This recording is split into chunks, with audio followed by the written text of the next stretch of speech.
3 minus 4 is equals to negative 1. Here in the parentheses also 2 minus 1 is 1. Okay, therefore negative 1 times 1 is just negative 1. But this answer is not correct, because according to the order of operation PEMDAS, first we have to do parentheses, then exponent, then multiplication or division, and finally addition or subtraction.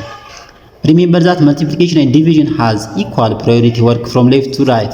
The same is applies to addition and subtraction. Okay, in this expression there is one subtraction here, one multiplication, and there is one parenthesis.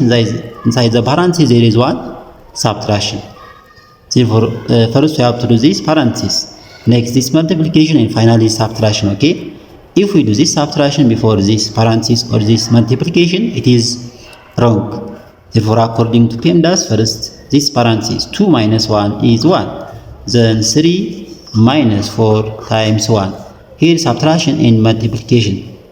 Therefore, according to PEMDAS, multiplication has higher priority than this subtraction, because multiplication comes before subtraction according to PEMDAS. Therefore, we have to multiply these numbers. 4 times 1 is equals to 4, and 3 minus 4 is just negative 1. Okay, therefore this is the final answer of this problem. Okay, the correct answer of this problem is negative 1.